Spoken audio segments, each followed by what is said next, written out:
떠남이라는 말은 우리에게 참으로 다양한 감정들을 안겨줍니다.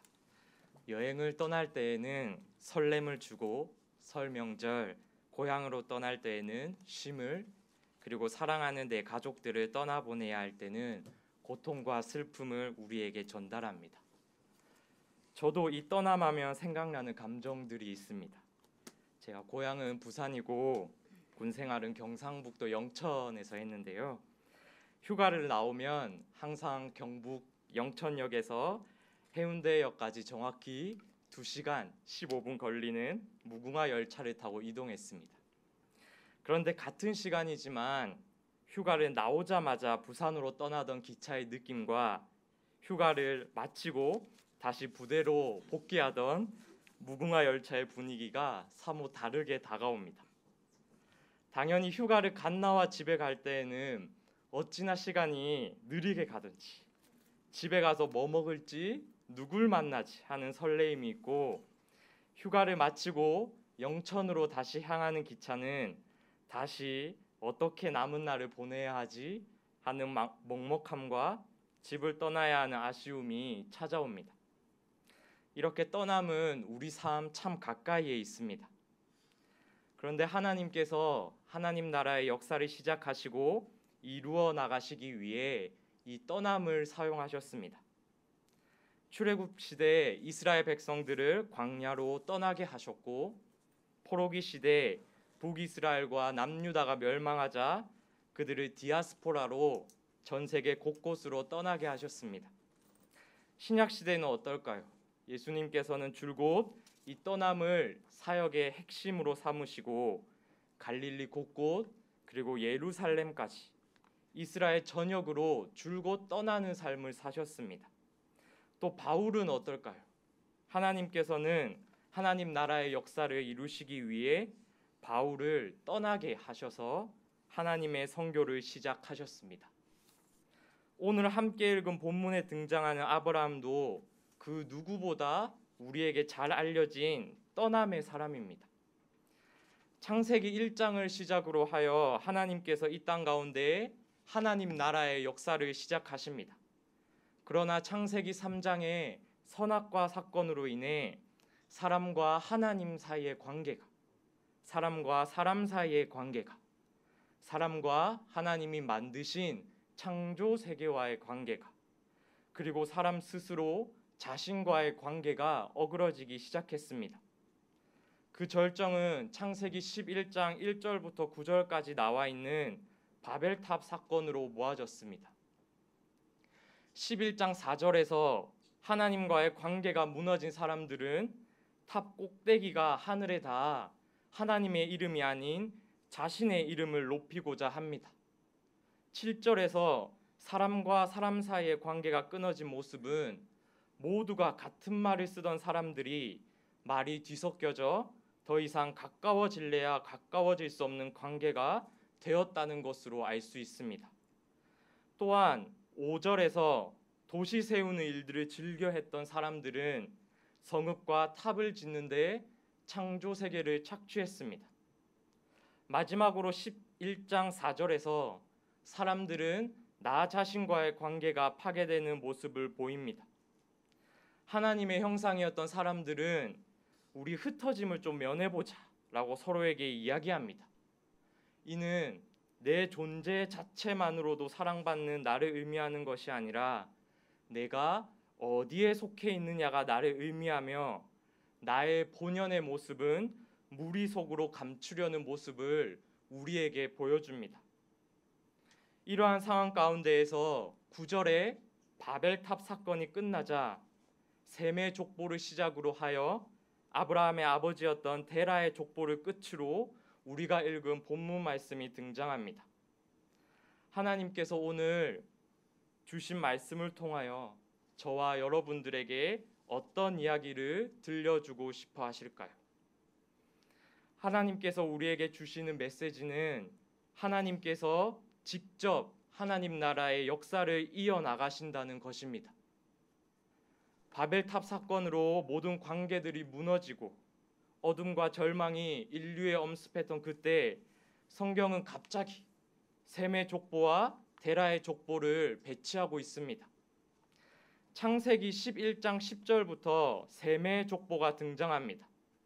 이는 26절까지 이어지는데요. 그 끝은 아브라함의 아버지 데라입니다.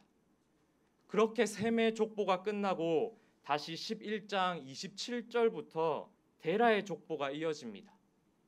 데라의 세 아들이었던 아브라함, 나홀, 하란 이들의 족보가 이어지고 11장 마지막 절인 32절에서 데라가 205년을 살다가 하란에서 죽었다는 말씀으로 11장이 마무리됩니다. 성경은 왜 하나님 나라의 흔적을 찾아볼 수도 없는 바벨탑 사건 뒤에 이렇게 셈과 데라의 자손들을 나열해 놓았을까요? 그 힌트를 다음 장인 12장에서 한번 찾아볼 수 있습니다. 하나님께서 아브라함이라는 사람에게 직접 찾아오셔서 말씀하십니다. 그리고 끊어질 것만 같았던 하나님 나라의 역사를 이어나가십니다. 창세기 12장 2절에서 3절입니다.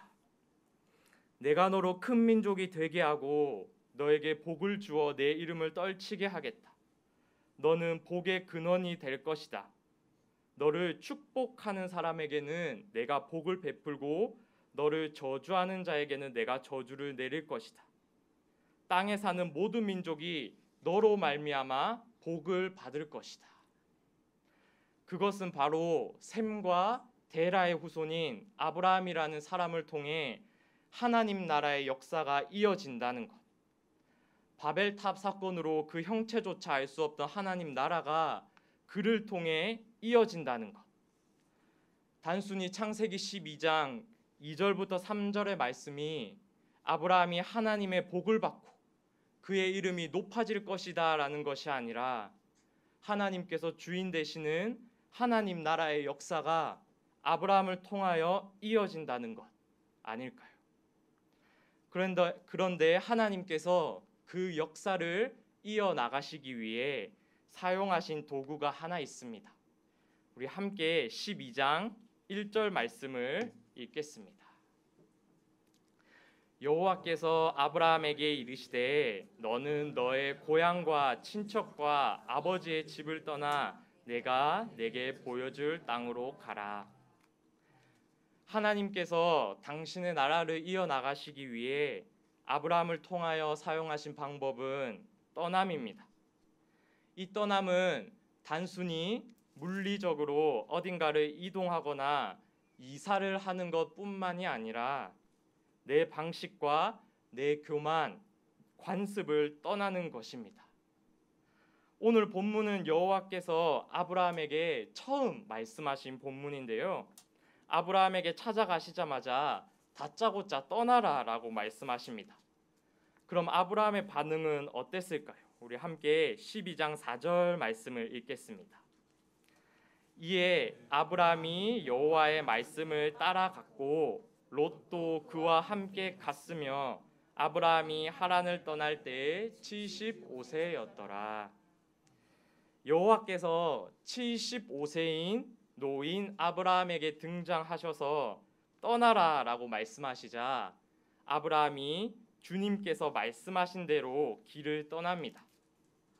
인생을 75년 정도 살았으면 아브라함도 수많은 경험들과 삶의 내공들이 쌓였을 텐데 여호와께서 말씀하시자 아브라함이 떠납니다. 그것도 내 방식과 내가 만드는 길이 아니라 주님께서 말씀하신 대로 떠났습니다.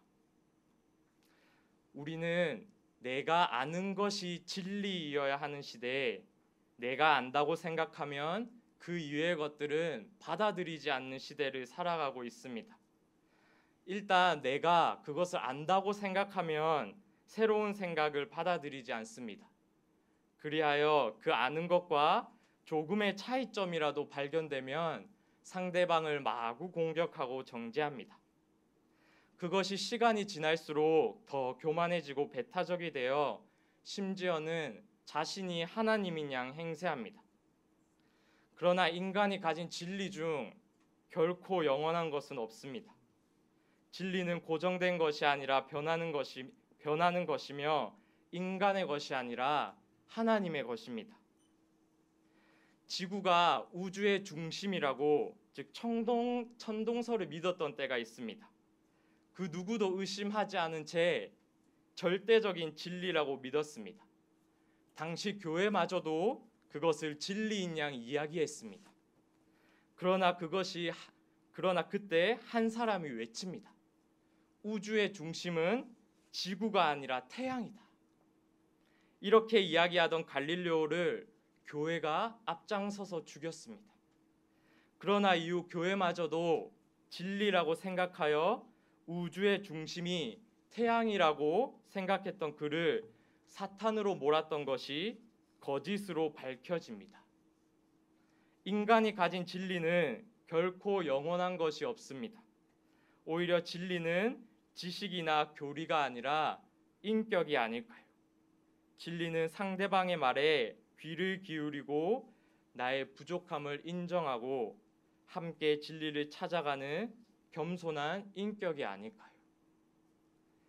아브라함에게는 이러한 겸손한 인격, 내 방식과 내 교만, 관습을 떠나버릴 수 있는 연습이 충분히 되어 있었기에 여호와가 말씀하실 때 말씀을 따라 갖고가 될 수 있지 않았을까요? 여호와의 말씀대로 떠난 아브라함은 자신의 생각과 다를지라도, 그가 가진 진리와 다를지라도, 설령 여호와의 말씀이 이상하게 들리더라도 말씀대로 떠났습니다.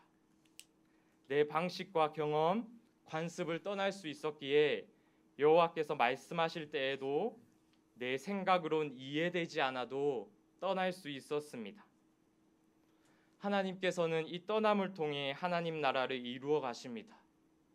물리적으로 누군가 하나님 나라를 위해 떠나는 것을 통해서도 이루어 가시지만, 내가 머물고 있는 이 자리에서 내 생각과 경험, 방식을 떠남을 통해 하나님 나라를 이루어 가십니다. 오늘 본문에서 하나님께서 아브라함에게 나타나셔서 너로 큰 민족을 이루게 하겠다, 너의 이름이 만방에 알려지게 하겠다, 너를 복의 근원으로 내가 세우겠다 라고 말씀하십니다.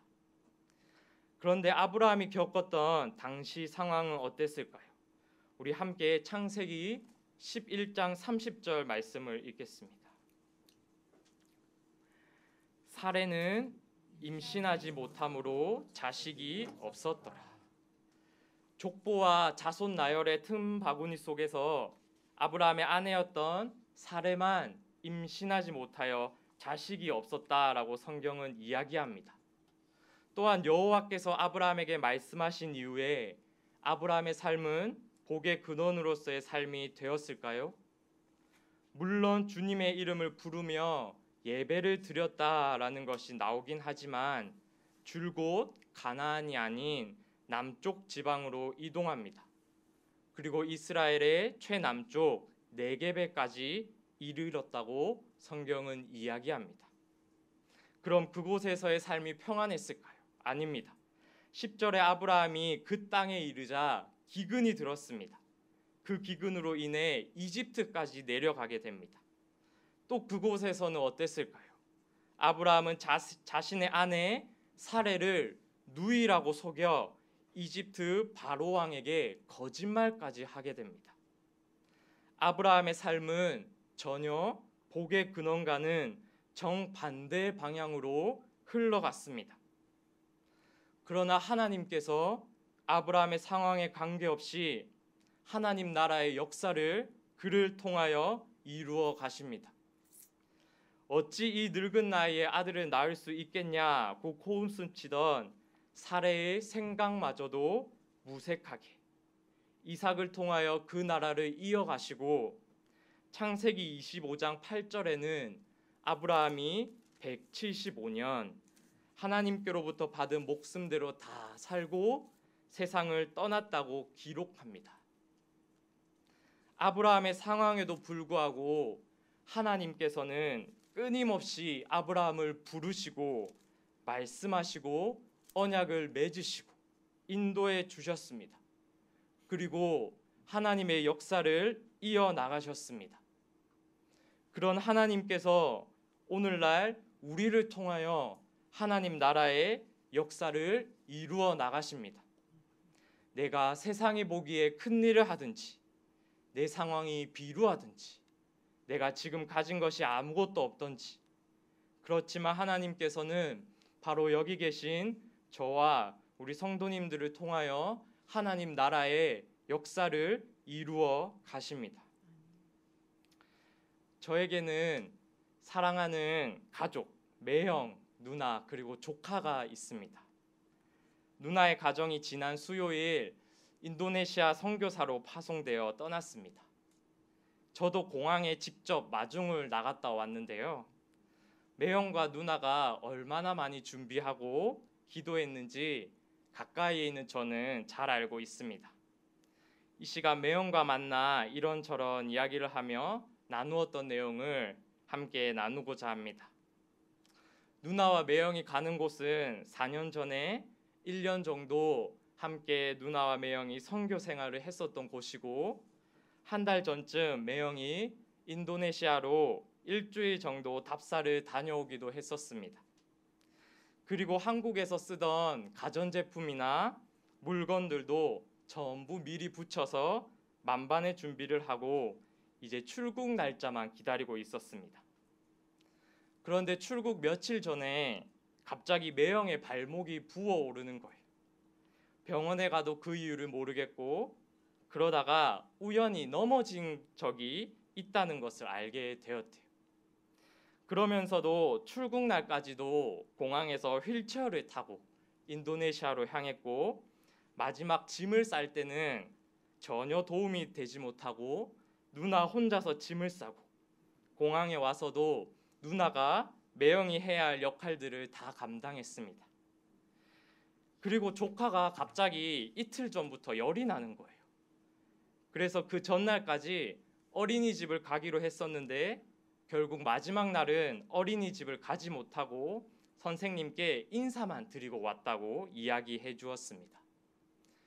그러시며 매형께서 저에게 하시는 말씀이 있었습니다.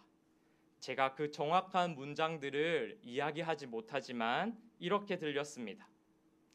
모든 준비하는 과정 가운데에도 하나님께서 함께 해주셨는데, 그러면서 또 다시 날짜가 다가오고 준비를 하다 보니 하나님 나라의 선교는 하나님께서 하신다는 것을 잊어버리게 되더라. 그런데 발목이 다치고 딸이 아프고 나니 내가 아무것도 할 수 없는 것을 깨닫게 되니 하나님 나라의 역사는 하나님께서 하시는 것이구나를 다시 한 번 더 깨닫게 되었다고 하셨습니다. 출국 게이트로 휠체어를 끌고 가는 매형의 뒷모습을 보며 들었던 생각이 있습니다. 아, 하나님 나라의 역사는 하나님이 하시는 거구나.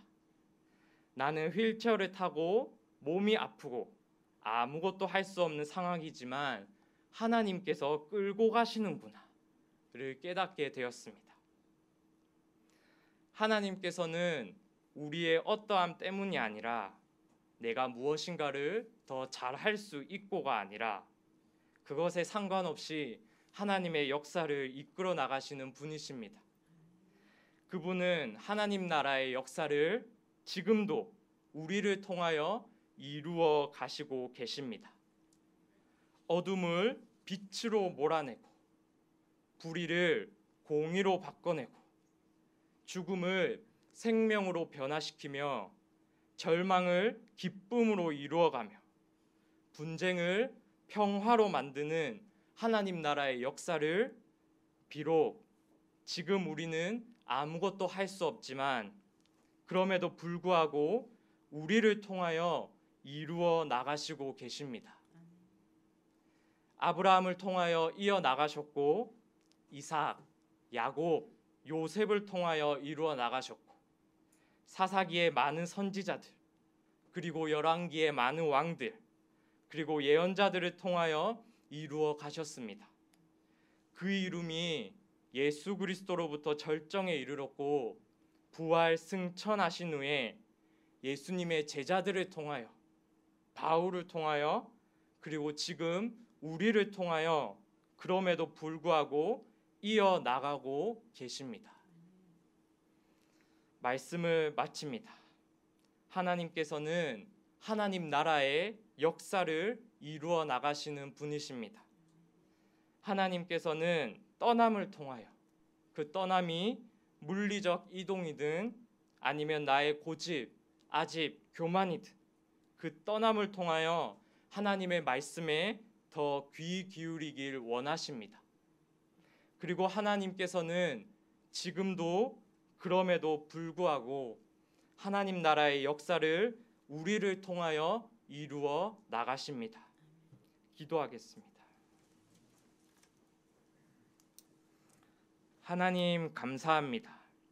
이 땅 가운데에 하나님의 공의와 평화와 기쁨이 넘치는 하나님 나라가 하나님 뜻 가운데 이루어지기 원합니다. 그렇게 우리를 사용하여 주시옵소서. 우리의 어떠함 때문이 아니라 하나님의 전적인 은혜로 이루어지는 하나님 나라 되게 하옵소서. 우리 민족의 귀한 명절을 맞이하여 길을 떠나는 지금도 떠나고 계시는 많은 성도님들 계십니다. 지켜주시고 명절 기간 이 땅을 살아가는 모든 사람들의 몸과 마음을 지켜주시옵소서. 예수님의 이름으로 기도